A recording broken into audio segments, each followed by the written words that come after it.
Hello, welcome to Press TV's news analysis coming to you from Tehran. Well, the first meeting of the Ministers of Industries of developing 8 countries will be kicked off on Sunday, February 28th. Now, the 8 countries are made up of Indonesia, Malaysia, Egypt, Nigeria, Bangladesh, Pakistan, Turkey, and Iran. The combination of the populations of these countries represents 60% of the Muslim world. Are there changes on the horizon in the 21st century where we may be witnessing more regional cooperation and new alliances? And can the D8 become an economic force to be reckoned with? Well, I'd like to welcome to the news analysis Iran's Industries and Mines Minister, Mr. Ali Akbar Mehrabian. Thank you so much for being with us. In the name of God, the compassion of the merciful, I, for one, would like to say hello to you and all the viewers of Press TV. Now, this meeting is the first meeting of industry ministries of the D8 being held in Tehran. What do the member states hope to accomplish with this gathering? Well,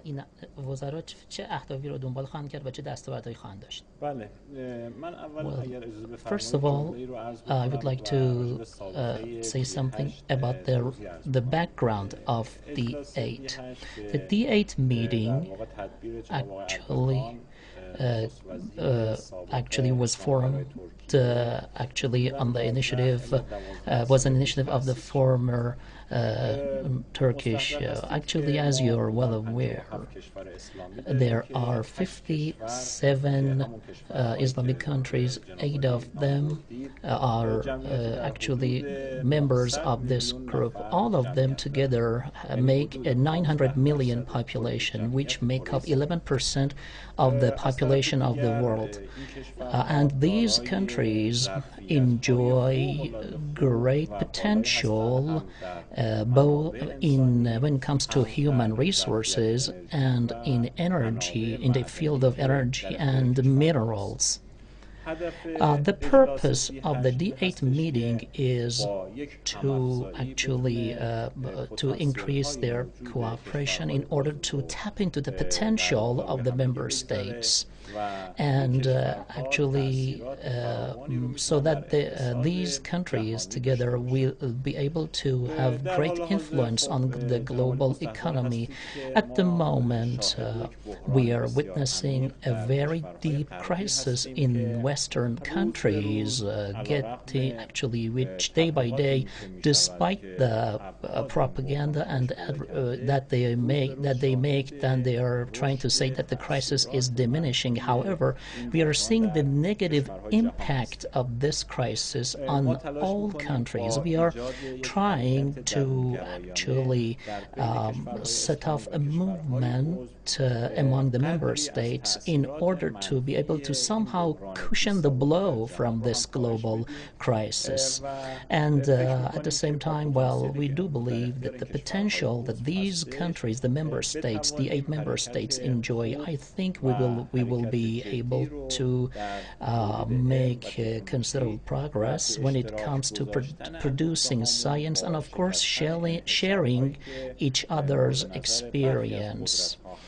And actually, by this cooperation, we will be able to make progress and development and somehow help improve the economy in Islamic countries. Now, the 8 countries of the D8, as you said, represents the majority of the Muslim population. Do you see the future holding increased cooperation between Muslim countries? And with this organization, are we just talking about cooperation between Muslim countries, or would this organization also possibly expand to other countries? Well, today, in economics, the key factor is to have a lasting market.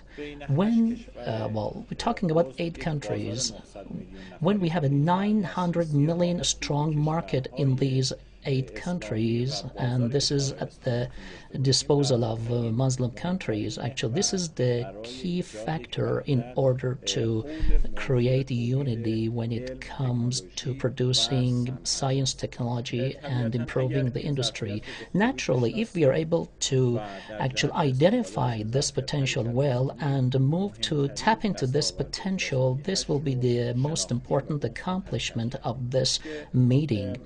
However, with the discussions I have had with the delegations which have been in Tehran, I came to the point that all the countries whose representatives have entered Tehran so far, they are motivated and they have a whole lot of experience to share.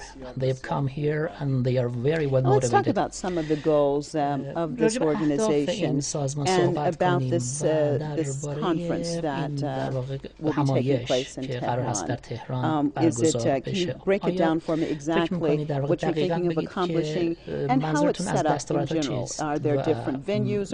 Please explain it to me. If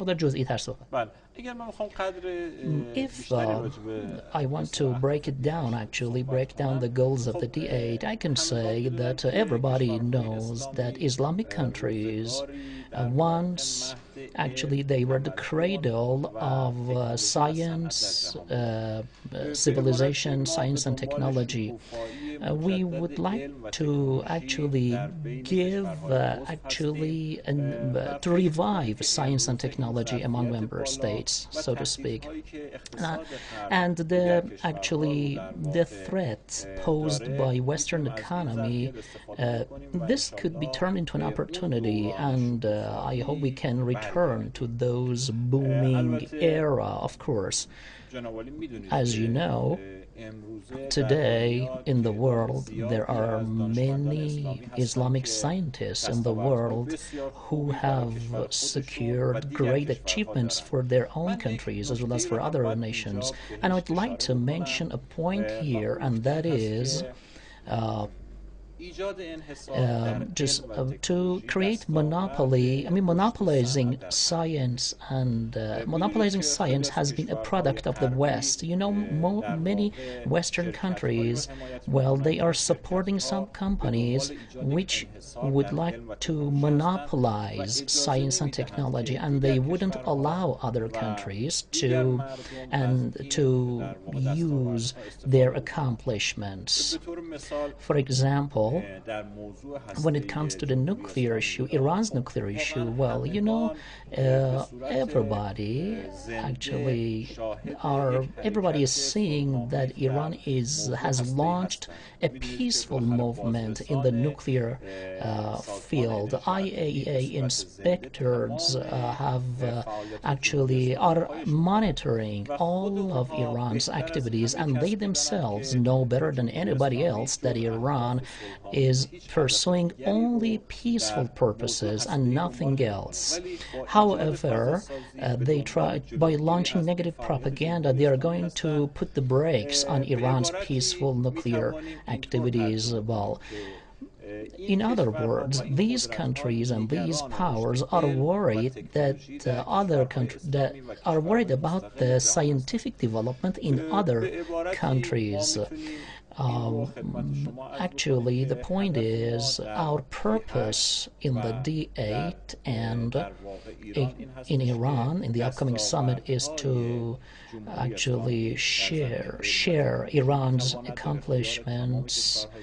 Iran is to share its accomplishments with other nations and with all humanity, and these achievements can be used very well by all, and these achievements can help actually improve lives, not to increase the class differences.